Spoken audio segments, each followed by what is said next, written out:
نحمده ونستعينه ونستغفره ونعوذ بالله من شرور أنفسنا ومن سيئات أعمالنا من يهده الله فلا مضل له ومن يضلل فلا هادي له أشهد أن لا إله إلا الله وحده لا شريك له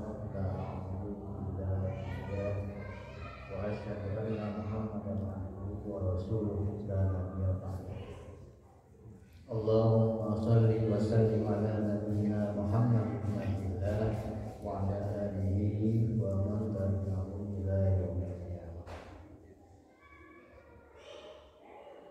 Yang saya hormati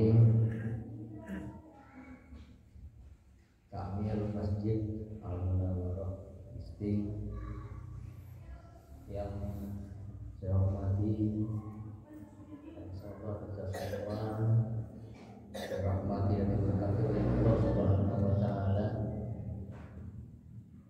Para jamaah salat subuh, alhamdulillah sampai pada saat ini kita masih diberikan begitu banyak nikmat dari Allah Subhanahu wa taala, dan alhamdulillah kita ketemu lagi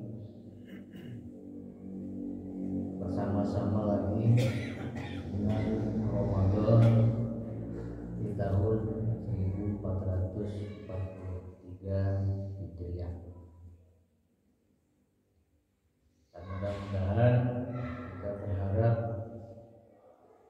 diberikan kesehatan, kekuatan dan umur panjang sehingga kita bisa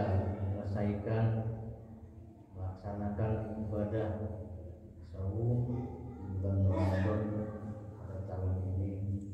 Dan insyaallah kita diberikan kesempatan untuk menghadapi bertemu lagi dengan Ramadan yang akan datang. Amin ya rabbal alamin. Salawat serta salam, marilah kita sama-sama memohonkan kepada Allah semoga tetap tercurah kepada junjungan kita Nabi Allah Muhammad sallallahu alaihi wasallam beserta keluarganya, dan insyaallah kita tergolong orang-orang yang istiqomah di dalam ittiba atas syariat-syariat beliau. Mudah-mudahan kita pun diakui sebagai umatnya. Oleh karenanya insyaallah nanti kita tidak akan malu ketika memohon syafaat beliau di yaumil qiyamah. Bapak Ibu jamaah salat subuh yang insyaallah kita semua dirahmati oleh Allah. Ketika kita memasuki bulan Ramadan, mulai dari penyambutannya dengan berbagai macam ritual, dengan berbagai macam upacara dan berbagai macam penyambutan, di antara dengan mengucapkan marhaban ya Ramadan, artinya kita sudah betul-betul siap untuk melaksanakan salah satu ibadah yang telah Allah tetapkan, yang telah Allah wajibkan. Meskipun ya untuk tahun ini ada sedikit perbedaan, ada yang sudah 2 hari melaksanakan puasa dan ada yang baru hari ini melaksanakan puasa, tapi tidak mengurangi nilai daripada ibadah kita karena masing-masing punya pedoman, masing-masing punya dasar, dan ini sudah diyakini oleh para pelaksana atau pelaku dalam hal ibadah puasa. Jadi tidak perlu kita ributkan kenapa begini, kenapa begitu, dan kita tidak perlu berdebat tentang hal ini karena memang dua-duanya sama.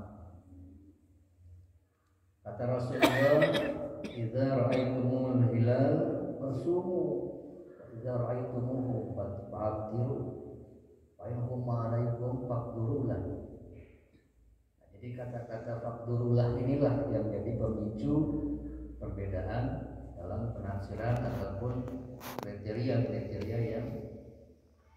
yang dijadikan pedoman. Apabila kamu melihat hilal, kata Rasulullah, maka berpuasalah. Dan apabila kamu melihatnya kembali, maka berbukalah. Fa'in gumma alaikum faqdurulah. Kalau kalian tidak bisa melihatnya karena mungkin ada penghalangnya, apakah dia mendung atau hujan, maka kira-kirakanlah. Nah, kata-kata kira-kirakan inilah terdapat dua versi. Ada yang mengatakan wa'milu iddata bisalasi, sempurnakan jumlah bilangan bulan berjalan selama 30 hari. Ada yang menafsirkan fakturlah kira-kirakan. Nah, perkirakan ini maka timbullah yang namanya ilmu hisab. Maka setelah diadakan perhitungan, ternyata bulan sudah di atas ufuk. Dan kriterianya ini berbeda. Kalau di Muhammadiyah kriterianya yang penting positif, di atas 0 derajat. Nah, sementara pemerintah yang tadinya sudah menetapkan kriteria 2 derajat di atas ufuk, sekarang malah dinaikkan lagi menjadi 3 derajat, tambah jauh lagi perbedaannya. Nah, maka oleh karenanya masing-masing punya dasar, masing-masing punya pedoman, ya silahkan dengan keyakinan masing-masing. Karena memang ya dua-duanya bisa dipakai. Termasuk hisab. Ada orang yang mengingkari hisab ketika menentukan awal Ramadan dan awal Syawal. Tapi ketika sholat, berbuka, sahur, imsak dan sebagainya, dia menggunakan ilmu hisab. Nah, ini yang kadang-kadang enggak sinkron, gitu kan? Begitu mau sholat, lihat jam, harusnya apa? Kata Rasulullah, matahari patokannya. Ketika tergelincir ke arah barat, baru masuk waktu zuhur. Ketika sudah condong di arah barat dan bayang-bayang satu benda sama dengan panjang bendanya, maka masuk waktu asar. Tapi kita kan nggak pernah lihat bagaimana bayang-bayang matahari. Yang kita lihat adalah jadwal sholat. Nah, jadwal sholat ini dibuat oleh ahli hisab, termasuk ketika maghrib, kapan terbenamnya matahari. Nah, jadi tidak perlu kita berdebatkan hal-hal semacam ini. Silahkan jalankan apa yang Anda yakini, dan saya juga jalankan apa yang saya yakini. Walana amanuna walakum. Nah, ini jadi yang penting kita sama-sama berniat melaksanakan ibadah Ramadan dengan penuh khusyuk, dengan penuh ketundukan kepada Allah Subhanahu wa taala. Tapi perlu kita ingat, ketika masuk bulan Ramadan ini banyak yang jualan hadis-hadis palsu. Dan itu laris. Ibu-ibu kalau dihadirkan minyak palsu mungkin protes, nggak ada yang mau beli. Telur palsu nggak ada yang mau beli. Tapi ada hadis palsu, rebutan, diyakini. Nah, akhirnya itulah timbul hal-hal yang tidak sesuai dengan syariat. Contohnya ada hadis yang mengatakan sumu tasihu, berpuasalah pasti kamu akan sehat. Padahal bukan itu. Nah, ini hadisnya palsu, ditemukan di mana saja, tidak ada di dalam hadis sahih maupun hadis dhaif. Termasuk hadis yang dibuat-buat. Kemudian ada lagi, man fariha bi dukhuli Ramadan haramallahu jasadahu 'alan niran. Siapa yang bergembira ketika masuk bulan Ramadan, maka dia akan diharamkan jasadnya dari api neraka. Ya, akhirnya cuma gembira doang.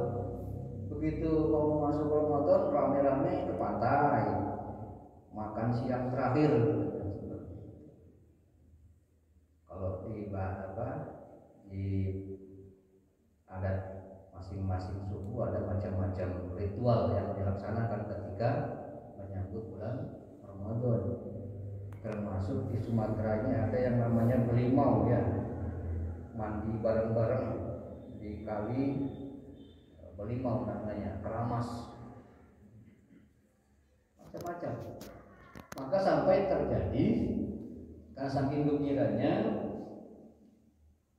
muncul barang-barang yang kira-kira bisa mengganggu pelaksanaan ibadah puasa. Maka saya juga kadang-kadang heran, keluarnya barang itu setiap bulan Ramadan, petasan, mercon, kembang api, itu tadi karena menyambut dengan gembira. Akhirnya ketika bapaknya sedang taraweh, diletakkan di sampingnya, kaget bapaknya mati karena punya penyakit jantung. Nah, inilah hal-hal yang perlu pahami. Di dalam bulan Ramadan Allah memberikan keistimewaan.